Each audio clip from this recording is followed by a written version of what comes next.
Why do I stand up here? Anybody? To feel taller. No. Thank you for playing, Mr. Dalton. I stand upon my desk to remind myself that we must constantly look at things in a different way. You don't believe me? Come see for yourselves. Come on. Come on. Just when you think you know something, you have to look at it in another way. Even though it may seem silly or wrong, you must try. Now, when you read, don't just consider what the author thinks. Consider what you think. Boys, you must strive to find your own voice. Because the longer you wait to begin, the less likely you are to find it at all. Thoreau said most men lead lives of quiet desperation. Don't be resigned to that. Break out. Don't just walk off the edge like lemmings. Look around you. Welcome to Successful Dropout. This podcast is for the outliers, the innovators, the rebels, those that dare to dream and act on their dreams. I'm your host, Kylan Ginger. Join me as we find out what it takes to drop out, grind, and succeed. What is up, Successful Dropouts? Get stoked because today on the show we have Mitchell Broderick. Mitch is 23 years old, the original Praxis participant, and Vice President of Authority Marketing at Advantage Media Group in Charleston, South Carolina. Most of all, Mitch is a proud college opt-out. Well, we'll get into his story shortly. Mitch went from moving to Detroit by himself, being kicked out by his roommate, and having no money to rent elsewhere at the end of 2012, to making six figures within 2.5 years, living in beautiful Charleston. Mitch is also an all-around badass, and I can't wait to get into this interview. So, Mitch, that's the intro I have for you, man, but tell us a bit more about yourself and what you do. Sure. So that was, that's the surface. That's kind of what I share with people on a high level, but just kind of sharing my story. There were definitely some rock bottoms and, definitely persevered to be where I am today. And I wouldn't say that I'm necessarily successful today, but I'm definitely in a position that I've intentionally created today. So, it kind of where to start. I grew up very poor and with a custody battle between parents for the first 10 years of my life. And that's always pleasant. And some other people may identify with that. And at a very early age, right around when I was 10 or 13, 12 or 13, my mother, I'm the youngest of four kids. My mother was raising all of us, and I kind of just decided that I wasn't going to live paycheck to paycheck when I got older. So I thought, how do I not do that? Because when I looked around my family, I saw that everywhere. So I didn't come from a family of small business owners or people who had a typical entrepreneurial drive. I came from, the blue collar workers who work hard and are well intentioned, but didn't really have a lot to stand on.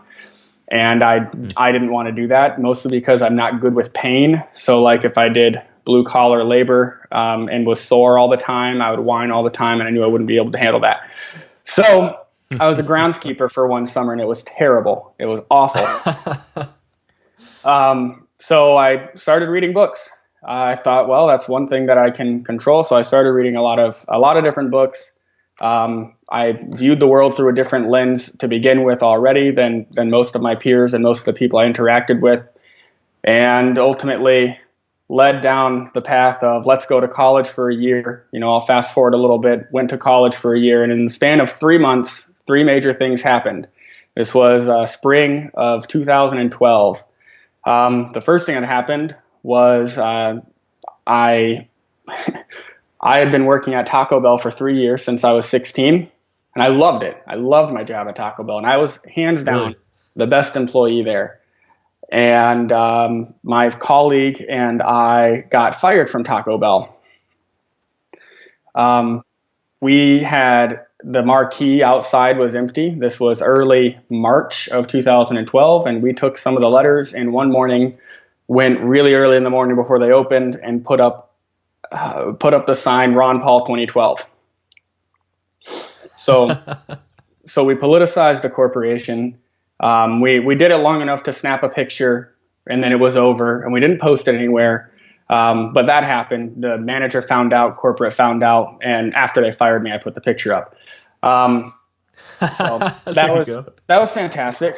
A lot of people were upset. I was in training to be a manager. And that's a very defining moment, because that was probably one of the best things that happened to me.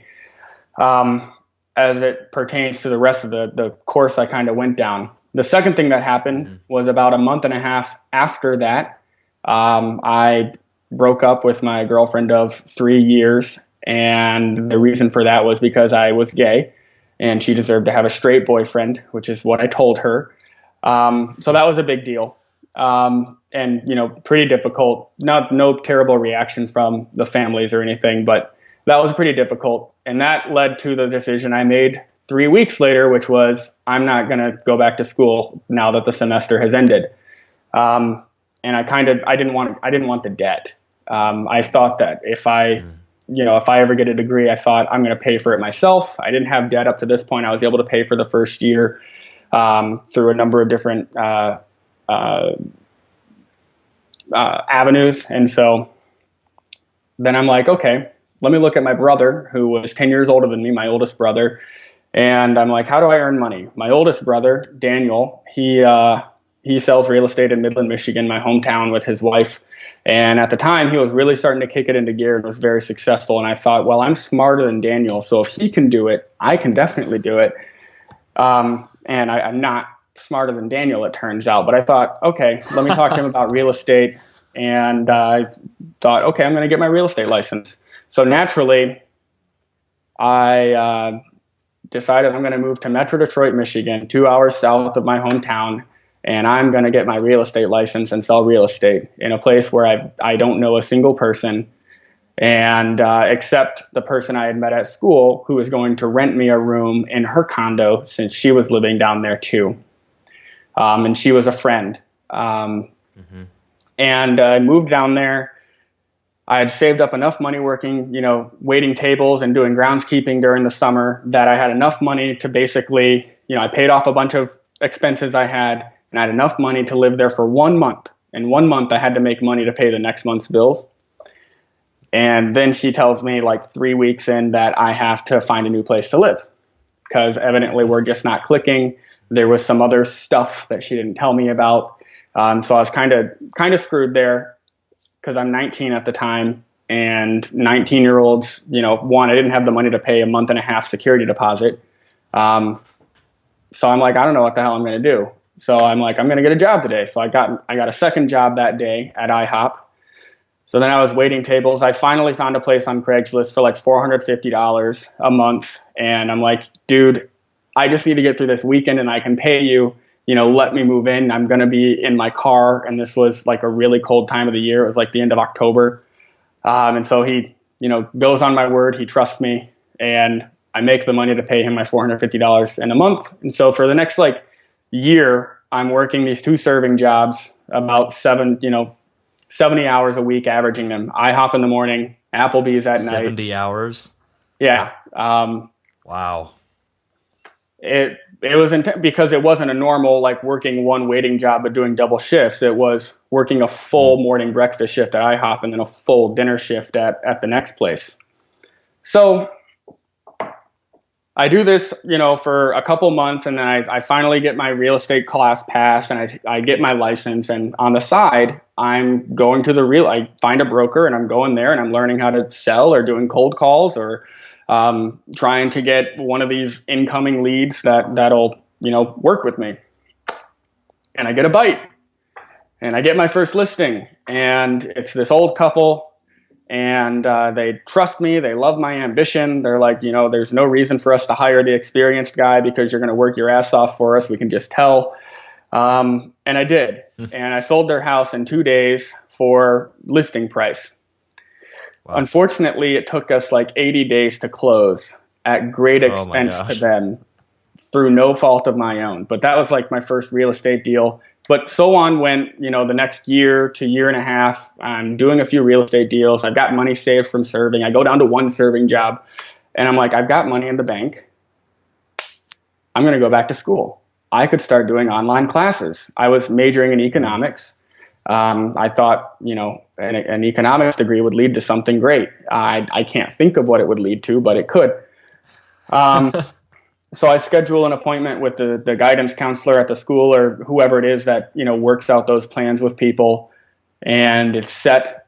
And then the weekend before that, I go to the Students for Liberty conference at Michigan State University, and I'm there really early, and I'm walking through the people who are tabling there, and I see this, bright orange like table, and it says Praxis.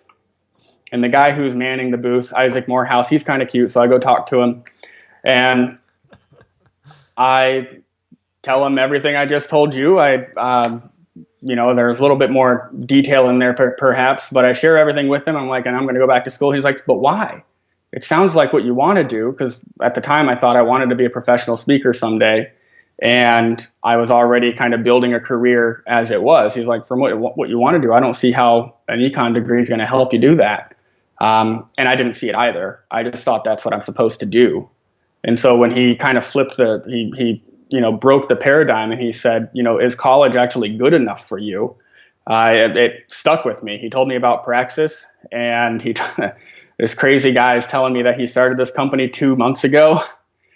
And I'm like, all right, sign me up. I had literally 4 days prior moved in with my then boyfriend, now husband. And so I came home from that conference. He didn't come with me. And I said, hey, I'm going to do this program, and it might move me to Charleston. Probably going to move me to Charleston. I'm moving to Charleston in 3 months.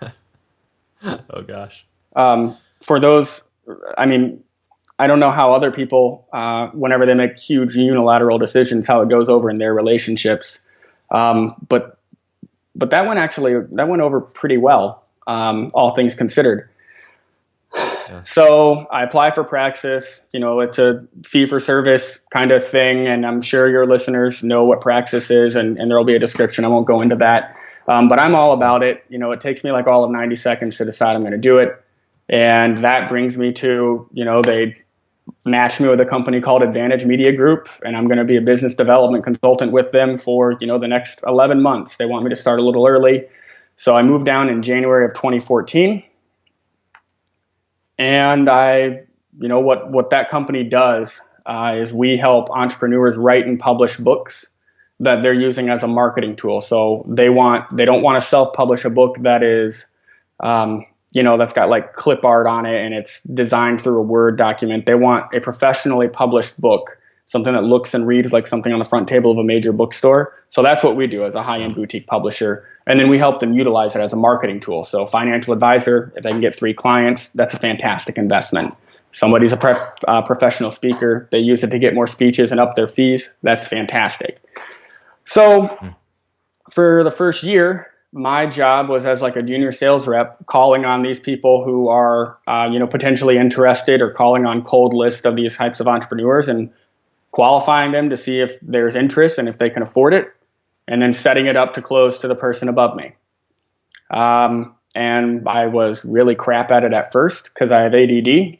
And you take somebody who used to wait tables 70 hours a week and put them behind a computer 8 hours a day, you're not going to be focused. So that was a real battle, and I wasn't doing very well for like the first 4 months. But as it went on, I improved greatly. I mastered Sandler sales techniques, and by the end of it, I'm like, hey, I really don't think my position brings enough value. Even though I killed it, it was fantastic, but I think you should get rid of it. And whether you get rid of it and you get rid of me, or whether you get rid of it, I just want to let you know that I think I can actually close people. And I proved that because up to that point, I had actually taken it upon myself without permission to just close people into our first step and take credit cards. So they agreed after the leadership team talked about it, and at the end of Praxis, we had a weekend in Vegas, and I came back and they said, all right, no more your old position. You're now vice president of a sort of business development, and you have free reign, and it's sink or swim. So that's what I've been doing since. The title has changed as the company has changed a little bit, just to suit who the prospect is. But I went from selling over the phone to all of this year. The way that we brought clients in was I would speak to them, find out about their business, what their growth goals were, and then sell them on a first step of a consultative day with me, building a marketing plan. And at the end of the day, pitching them that custom marketing plan. So how do we build your authority? Based on our methodology, this is what we think you should do, and this is what we can do for you. As far as building a book and doing, implementing this marketing plan. So at 23 years old, convincing people to give me, their credit card and fly across the country to consult with me is, I'm not too braggadocious, but that's kind of a badass thing to do. Absolutely, man. And so how long have you been in that position now? How many years? It was 2 years this month. Okay. And then I'll be at the company for 3 years in January. Fantastic. So is marketing, is what you're doing now, is that kind of what you saw yourself doing back before you met Isaac, or did it, as you kind of went down the path, did it just kind of morph into an interest, or? No, never. I was one of those people who should have never gone to college, because what I wanted to do when I grew up, really, because I went to government schools, I wanted to be a politician because I thought that politicians helped improve people's lives. And, they had a soapbox with which they could espouse, virtuous policies, virtuous ideas. And so most of my life, I literally told my parents or my mother and my family, like, no, I'll be president one day. You don't believe me, but I'll do it. And then, in high school, things started to change a little bit. My very liberal teacher gave me Ayn Rand's Anthem. So I read that and I was hooked, not because it turned me into an objectivist, but because it was the way I had already thought the world, and it really solidified it for me. It's the way I saw the lens through I saw the world, through an objective lens at the time, and it really solidified those ideas. So then I dove in and read her books, got into more of, the economic side, and realized that, if I go into politics, I'm not going to have a soul halfway into it, and I'm going to be really miserable, because I don't think politicians are happy people. And so I actually wanted to be a career politician. I thought, I can run for state rep, then state senate, then governor or house, and ultimately, do this plan.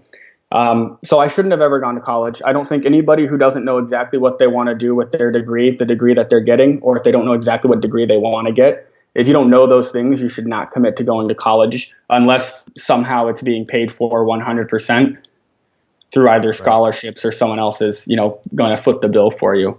And even then you're not going to get the most out of it. But so I then thought, I don't want to be a politician, so I should be a professional speaker. A professional speaker does the same thing. They just get paid to do it per speech rather than, $90,000 a year or $80,000 a year as a politician. And so that's kind of where my mind was. And that's what I shared with Isaac when I met him and told him about Praxis. I told him I want to be a professional speaker. I'm like, I don't know how to get there right now, but I have the vision. I know I can make that happen. I just don't know how to do it yet. And he told me Praxis, our company works with professional speakers. That's why he matched me with the company in Charleston. And they have an actual online speaker course for how speakers can grow their business using marketing. So not about how to be a speaker, but how to market yourself as a speaker from $1 million. Praxis does, or Advantage does? Advantage Media Group does. And so I'm like, awesome. Okay, that's cool. That's fantastic. That'll teach me what I need to know. And it has. If I wanted to be a speaker, I could go be a speaker now and start charging fees, etc. Because I know how to market that way. But what I learned through traveling with Praxis was that I hate traveling back to back to back. So I don't want to be a speaker anymore. So now what do I want to do? I know I want to build my own organization and create jobs that way. So basically, I don't know yet what the company will be. There are a few different things I'm looking at, or a few different, avenues I'm looking down right now. I don't have to make a quick decision. And I'm really just honing my skills in marketing and in sales to make sure that when I do hang my own sign that I can hit the ground running. Yeah.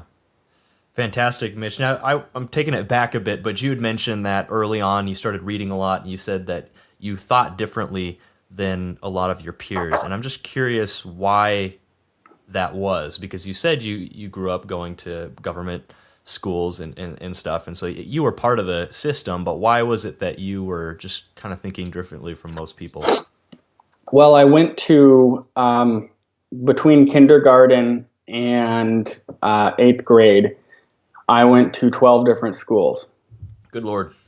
So I read The Outsiders in 3rd grade, 4th grade, 7th grade.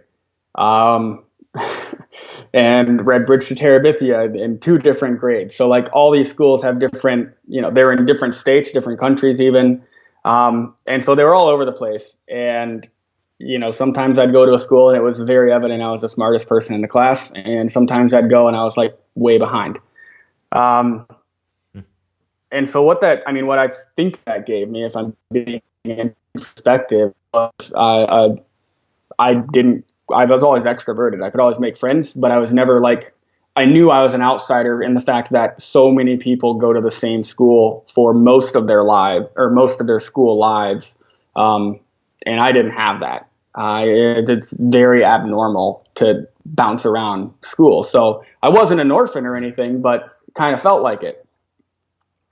Right. And then I also, having grown up with, this nasty custody battle between my mother and father, and then whenever my dad went off to war in 2003, he went to war for the next 7 years. And I actually haven't seen him since 2003, since I said goodbye to him at the airport in Frankfurt, Germany. So I had to deal with a lot of these emotional things that other kids didn't have. Not saying it's the worst situation to be in. There are a lot of people who've had it worse than me. But I had to mentally cope with a lot of these things that most people, who are 12 didn't have to cope with. And I basically, I could feel what came to me was I can feel sorry for myself, but really I can't control most of these things that have happened. So I just have to figure out that was really my outlook is I can't feel sorry for myself because it's not helping. And what is it that I can do? What can I control to change that? And, to some degree, there wasn't a lot I could control, but every time I got a little bit more freedom, I was trying to figure out what's the best way I can utilize that freedom to make my life a little bit more, the way I want it. And then I read Think and Grow Rich whenever I was 15. My older brother gave it to me. And I was kind of hooked on self-help books for a while. Before I got into Ayn Rand, which Atlas Shrugged and The Fountainhead are the best self-help books anybody should read. Awesome. So, would you say that it might have been like a mixture of, one, the situation you kind of grew up in and just a desire to see that, to get out of that and see kind of a different life for yourself, and then two, maybe just having had so many different experiences, you just kind of had a different perspective than most people? Would that be pretty accurate, you think? Yeah, I think that's very true. Coming from a different place, I had a different inner stance than most people. I could see a different world than most people see. It's hard to explain, but I felt like I just had a different way of being than most of the people I was around. I felt like I was more conscious of what was happening around me, not politically or, globally, but just in my own circle of people. I felt like I was more conscious of what was happening around me and what impact I had on the people and the relationships that surrounded me. And, my family was also really dramatic, and they would form alliances against different people. And I hated all of that. So I had a big lesson in self-esteem whenever people would try to drag me into it. And I would kind of say, I'm not a part of this, you can take it elsewhere. Which I think a lot of people have those, similar issues. So I not to say that I'm special or a chosen person, but I definitely think that I had the benefit of opening my mind to a different world or to a different reality sooner than most people do. Yeah, interesting. 'Cause I just like to get as much as possible to the root of why a person is the way they are, or thinks the way they do. And I find, there's a pretty distinct difference between the people that I have on the show and just kind of the general population. It's not everybody would walk up to a younger Isaac Morehouse and a younger Praxis, and just make that decision so fast, or be really open minded to alternative routes, and especially kind of starting from an earlier age, starting to think differently. And so, a lot of those people, they tend to be, homeschooled or more unschooled. And that's why I asked you earlier, because I was curious, and some don't. And I'm always curious, what were the life circumstances that caused you to be that way, to have your mind open to those possibilities, and to just be, just maybe be more like ambitiously focused, and more focused on building and creating than I think the average person. So I'm always interested to understand why my guests think that is. But Mitch, so your parents, did they support you opting out? So Or they were not really part of the decision? They weren't a part of the decision. I mean, my dad definitely. I haven't spoken to him since 2011.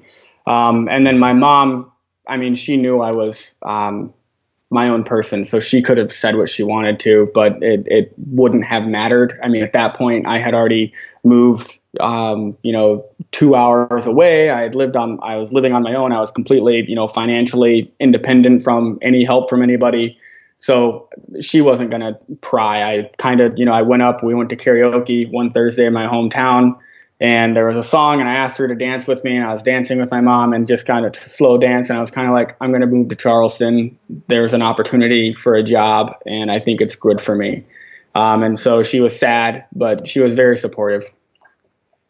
Now, for any of our listeners who don't have that support from their parents, just really quick, what advice would you have for them? Read 6 Pillars of Self-Esteem and understand that, their concern is with their own life and not yours. I'm really not and it's kind of, I mean, it can be kind of like an asshole thing to say, but I don't care if there's anybody who supports a decision that I want to do in my life, or if they don't support it. And so my advice is for people to figure out what it is inside of them that cares that their parents are judgmental of it, and let that go and just speak their piece. I think so many people are worried about what other people think.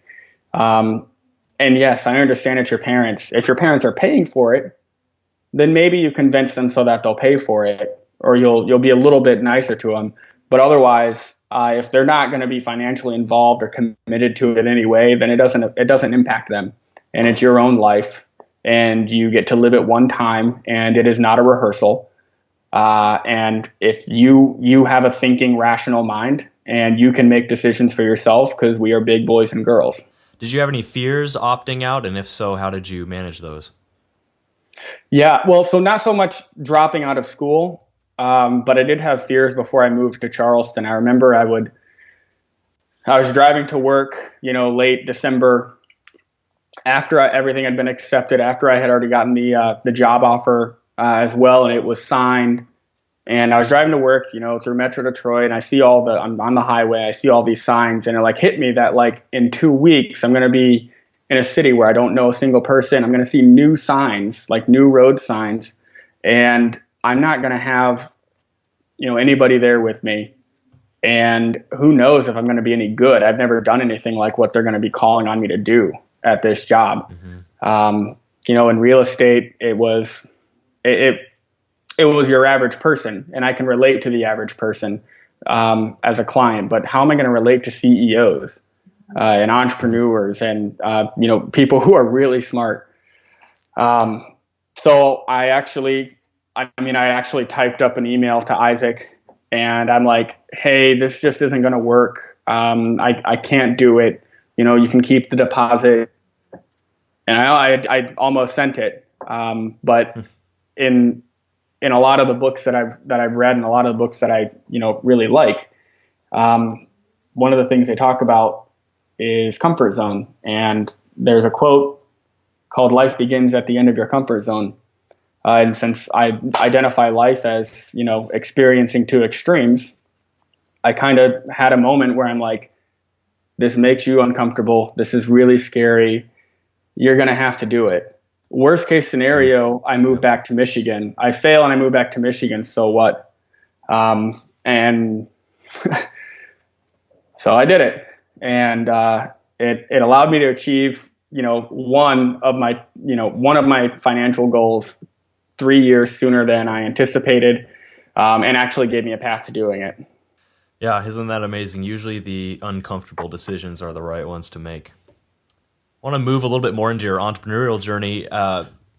If you can, tell us about what you would consider to be your worst entrepreneurial moment in this journey of yours to date.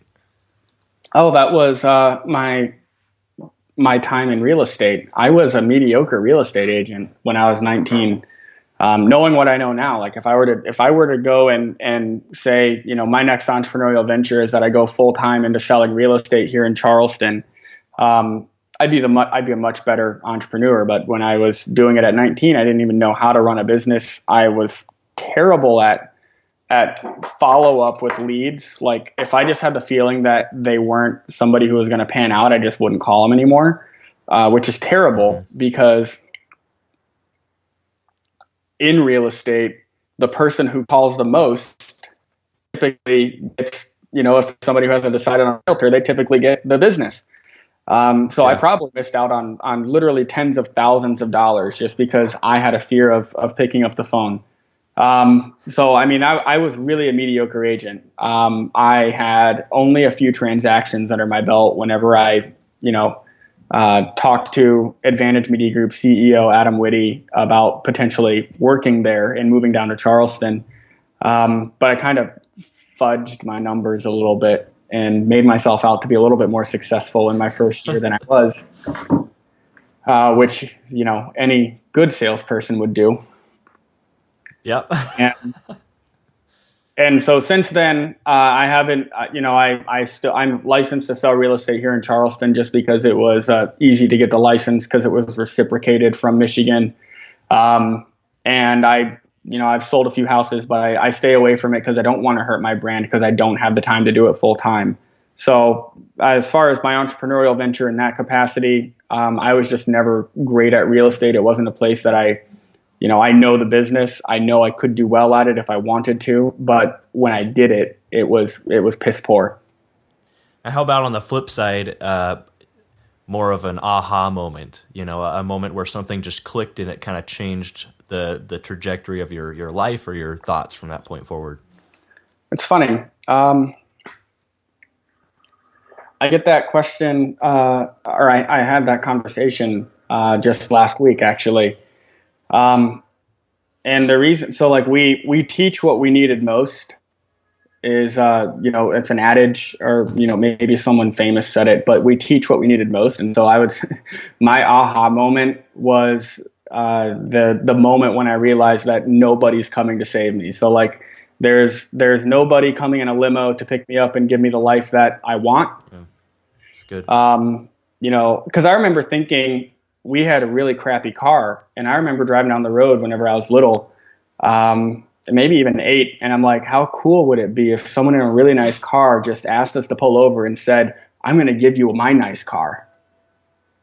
Like I remember thinking things like that, and like it just clicked with me at some point in my, around 15 or so that that's not how the world works. People don't just see you struggling or see you with something bad and just, make it better. Nobody comes along to make it better. Nobody's saving you. And that's up to you. And as I got more into the ideas of capitalism and just how virtuous a market economy was, I'm like, oh, actually, I have the ability to control a lot more than I thought. I'm not stuck here. I can really even in our overregulated economy, I can really create, whatever life I want, if I'm committed to creating it. If I do the actions. So that was probably the biggest thing, is just that I'm not a victim of life circumstances, and that if I think that way, I'm just going to be stuck there forever. And I know people who are stuck there forever. And I just didn't want to do that. I'm kind of curious, what are your thoughts on all these post-election protests and kind of the college environment post-election? So if I'm a business owner, you know, let's say 3 years from now, I've founded a company and we've got like 20 employees now, and somebody's coming out of college, and I ask them, you know, hey, it looks like you were in college for the 2016 election. How was that? You know, how was your campus when that election happened? It must have been insane. And if they answer with, oh, it was absolutely crazy, but thankfully our professors gave us the next day off and forgave our midterms, then I'm probably going to tell them, I don't think you're ready for a position in a company, and I don't think you're ready for the responsibilities of being an adult. Because first, politics should not affect your life, your daily life, to the extent that, you know, it's so traumatic that you can't take your midterms. Which, by the way, none of this would ever happen because I would probably only hire Praxis participants. Right. Because they are right now, they're way younger than I was when I did it, and they're all way fucking smarter than me too. But I think that, you know, the climate of the university, I've watched several friends go through it who who were pretty libertarian when they went into college. They just weren't like into like the ideology, but that's how they felt like when we graduated. They were aligned with me more. And I've watched them over the last 4 years just morph into these really, you know, leftist ideologies. You know, they want, you know, handouts or entitlements. They're very, you know, worried about being politically correct and you know, demonizing people who aren't. And me personally, I love being a troll, so I just troll them all the time. I think it's they're not going to create the life that I'm going to create for myself. We're not going to avoid having individuals like that walk through the world. And it's best, you know, I can generalize them on this podcast, but usually when I'm in a face-to-face conversation with them, I can make headway. I'm pretty good at selling liberty. Mitch, this next question I really like. If you could time travel back to day one of your journey and have 10 minutes with your former self to communicate any lessons you've acquired with the intention of saving yourself mistakes and heartache, what would you tell yourself? That's an interesting question. And I don't know, have you seen the movie Arrival yet? No. Is that just came out, right? It's in theaters or something? Yeah, it's out. I saw it last night. And if you had said it, I would go on with what I was about to say, if you have seen it. But since you haven't seen it, I'm going to skip it. But it would have been great for this answer. Dang it. The answer is no. I wouldn't go back in time if I had the option. Interesting. And this kind of falls back on like, there's a James Altucher podcast where he's interviewing Seth Godin, and he asked Seth Godin, you know, about his parents, and Seth Godin talks about it. He's like, I hit the parent lottery because, you know, my parents were really great at making sure they taught me this lesson and self-reliance and this and this and this. And like, they were really great parents. And I caught myself thinking, I'm like, I didn't have great parents. Like, I didn't have that. And I thought, but I did hit the parent lottery. And so I wrote this blog post that you can and I don't even know if the domain's live right now.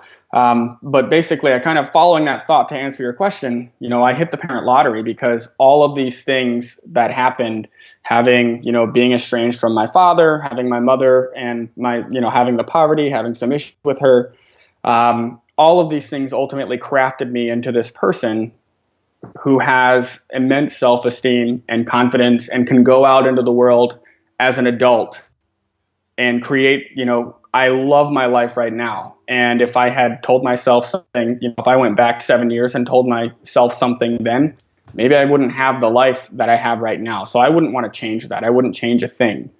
because I hit the lottery, not just like in parenting, but I hit the lottery and all the stumbling I did along the way to get to where I am. And I'm certainly not done stumbling.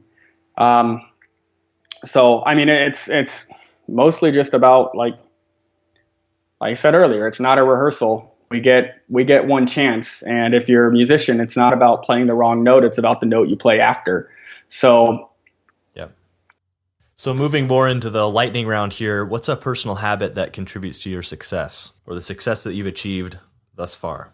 So that's also a hard one to answer because I don't like rituals. Like I'm not a fan of repetition. So like I'll take a different way to work, a marginally different way. The work is on a peninsula, so there's only like 2 ways to get there. But I'll take a marginally different way to work. I try not to do the same thing every single morning or wake up at the same time or whatever because I don't like repetition.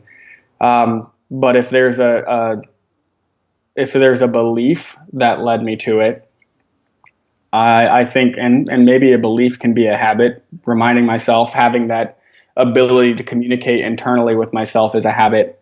It's a willingness to risk defeat. So the willingness to take a chance and understand that it's not the end of the world when it doesn't work out, because it doesn't work out all the time. What's a quality that you have that you would consider essential to being an entrepreneur? A quality that I have that I would consider essential to being an entrepreneur, the one I just mentioned, but I would say probably, so I speak to entrepreneurs for a living. Everyone I talk to is an entrepreneur. They're a founder of a company or they're, a one-off consultant, but nonetheless, they're an entrepreneur or a contractor. And all of them tend to have similar personalities to me. So like they'll come here, they'll come to Charleston, and we'll have dinner the night before. And I'm fantastic at, building rapport during that dinner. And the reason is because our personalities are so similar in that every entrepreneur that I talk to, and it's not true for every single entrepreneur, but all the ones that come and talk to me on net, they are very vision-oriented, goal-oriented individuals. They know how to set goals. They know how to measure their goal and how to make sure that they reach it. And if they don't reach it, they need to get damn close to it and then raise the bar next time. They're not necessarily detail-oriented people. I'm not the neatest person in the world, and I there's an assistant to the sales team who knows damn well that if you tell me to do something, if it doesn't get sent to me in an email or written down or something, you don't remind me, it's not going to get done. But I think that my ability to visualize the future or visualize the world that I'm trying to create and then write it down and set a trackable way to get there is probably the number one reason why I'm where I am right now. For example, and I'm not at the pinnacles of success. I mean, I hope that it keeps going up throughout my life. But for example, whenever I was 19, I reread Think and Grow Rich. I hadn't read it for 3 years. And I took his formula of, write down your goal, write down what you're going to give up in order to get to it, and give it a time frame. And so I wrote down that by the time I turned 25, the year I turned 25, I wanted to make $100,000 in 1 year. And then by the year I turned 30, I wanted to make $1 million in 1 year. I was waiting tables. I'd just gotten done with my groundskeeping job. So like there's no way I should have reasonably expected that to happen. But I pushed. I'm like, what new skill can I develop marginally to get me closer to that? And that was real estate. What new skill can I develop marginally to get me closer to that? That was waiting tables 70 hours a week, learning how to talk to people. And I view waiting tables as you're an entrepreneur anyway. You get to wear their brand. So like you're a Remax agent, you're an Applebee's waiter, you're an IHOP waiter, but you make a commission on all the sales you make. And to a high degree, you get to determine what that commission is. So every single table is a new job interview. And when you figure out how to talk to people, it's really simple to make a lot of money. No one made bigger tips than I did whenever I was waiting tables. It was fantastic. So I hit my first goal as a result of doing Praxis. There was a lot of I put a lot of pressure on myself to hit that first goal, the year after I did Praxis. So I hit it at 22. I made $100,000 in 1 year. And now I, have to figure out how do I get the other one 3 years ahead of time. The million. Yep. One thing you've said a couple times that I want to stress to those listening is the entrepreneurial mindset, and how that term entrepreneur, it's whereas you might have been used to just hearing it and you think people like Steve Jobs or Bill Gates, people that own businesses and stuff like that, but it's more of a mindset now. And I think we're continually discovering that with having people like you on the show, that really wherever you are, whether you're waiting tables, making $100,000 as an executive or launching your own startup, that entrepreneurial mindset you can have in each one of those situations. And it's just the key to creating, building, and providing, value to the world. So yeah, if I'm talking about my biggest differentiator from, my peers while I was growing up, so like from 16 to now, it's been thinking about, employment differently than them. So most of the people who were 16, 17, 18, and they got their job at McDonald's or whatever, they say they got a job. And me, I'm thinking, holy crap, this $1 billion company has put trust in me, and they're going to pay me $6.55 an hour to work for them. Oh my God, I really got to perform. They're giving me a lot of money. And so the same thing translated. That translated to whenever I was waiting tables. And it was the same time I got into real estate, and I knew how real estate worked. And I'm like, well, it's no different. I'm making a commission at every table, and I got to figure out how to play every table. Most of the other servers there, they see it as a job. They have to go through the motions, get their, 10, 12% tip, and that's all they can get from them. When I'm like, how can I milk them for a 20, 25% tip? What do I have? Who do I have? Like how present do I have to be to make sure that I get the most from it? Not every table, gave it to me. I still got stiffed left and right, and I still did shitty jobs sometimes. But that's the biggest difference, is that I never saw it as just a job and poor me, I have this crappy job. I saw it as a skills building opportunity and as a rung on the ladder to what's next. Yep. Such a key mindset there. So you've mentioned several books. Now's the time to list them out. What books would you recommend to us, and why? Oh, so I think you mentioned Atlas Shrugged at one point, which that's not the first time. You can it's been just Ayn Rand's novels would be a good place to start. Okay. Probably with Anthem, if somebody doesn't want to read a really long book. And then there are two nonfiction books that have had the biggest impact on me. One of them is 6 Pillars of Self-Esteem by Nathaniel Branden. And this book is the magnum opus of work on the study of self-esteem. What is it? How do we build it? Why is it important? And how can you live your life in a world of self-esteem when it's so low all around you? And then the other book is called Straight Line Leadership: Tools for Living with Velocity and Power in Turbulent Times, by Mr. Dusan Dejukic, which I can send you that name in a type because it's difficult. Sweet. And that was actually a gift from a friend, like a random gift from a friend named Tim. And I got that at the end of 2014. Chermak? Yeah, Tim Chermak gifted that to me. He sends people random things all the time. He is a networker. He is so good at what he does. I can tell. And that book is, so I told you that I love reading self-help books and that I loved it while I was growing up.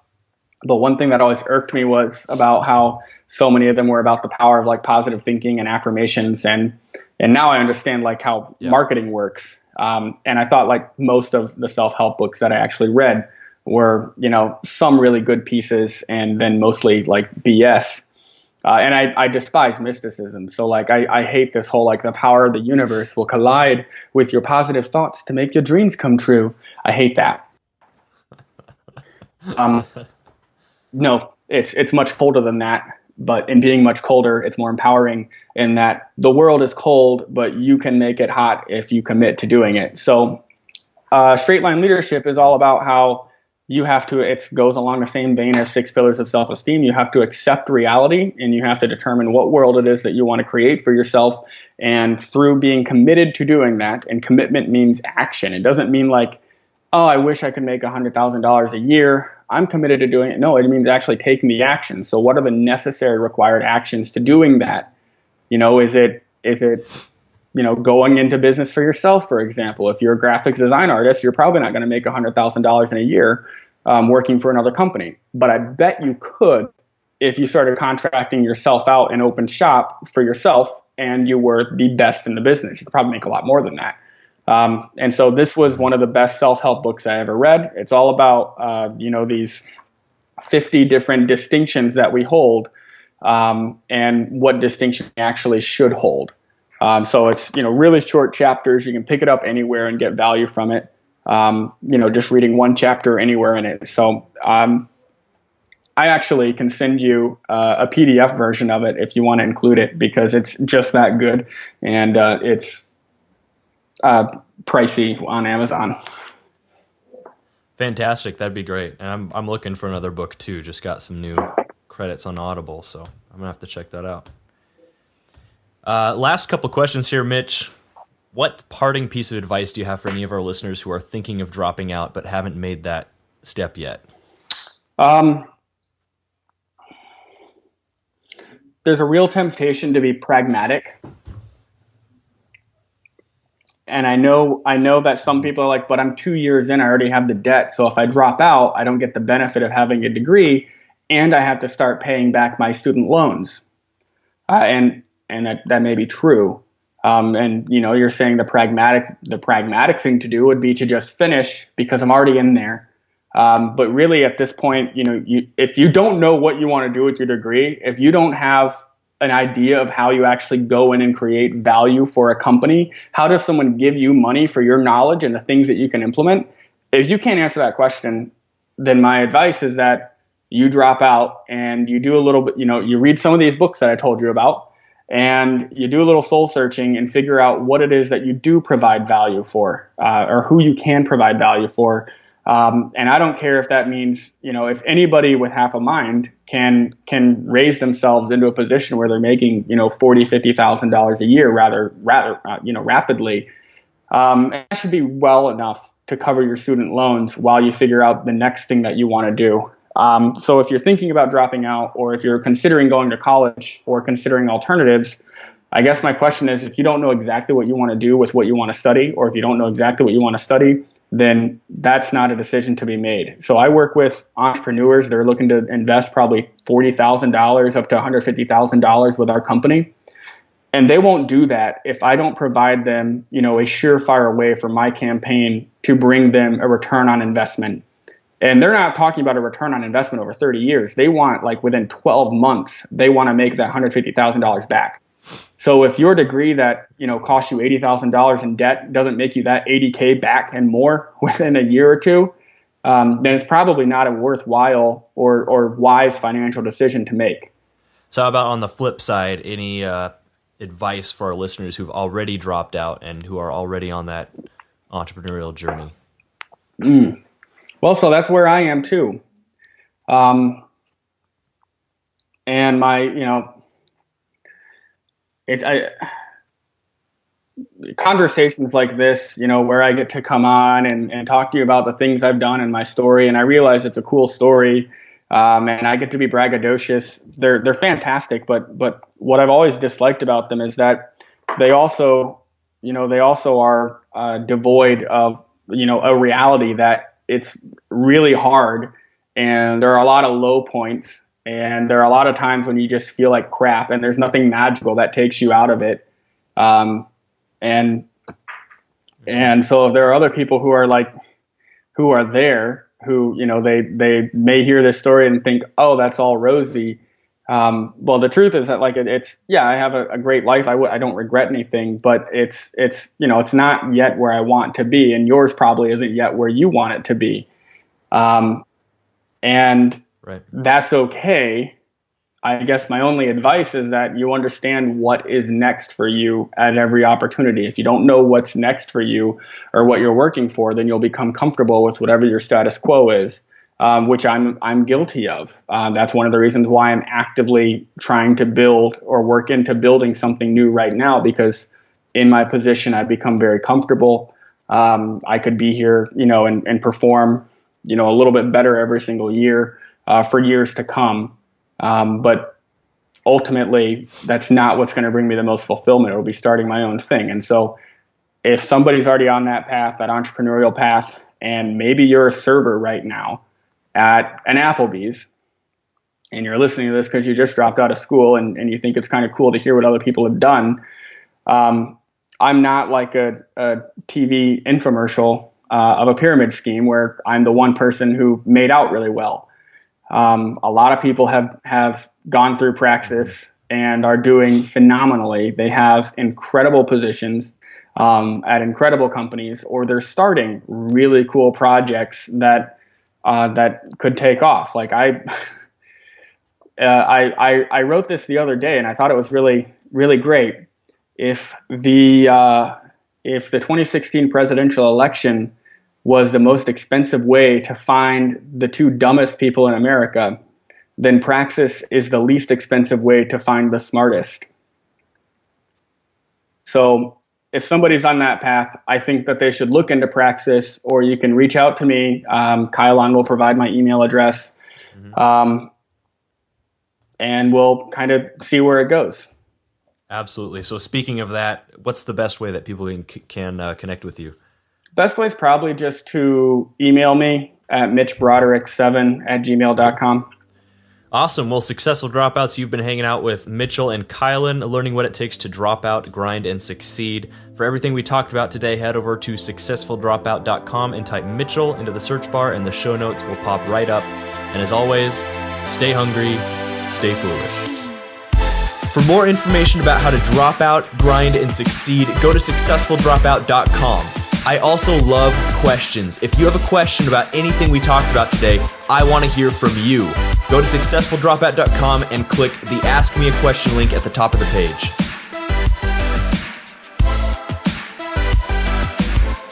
Successful Dropouts, if you could go to iTunes and leave a positive rating and review, it would help this show out a lot. I know you're busy, I know you got a lot going on, but if you do that, it helps this podcast rank, it helps other people listen to it and gain value just like you have been. Thank you so much in advance.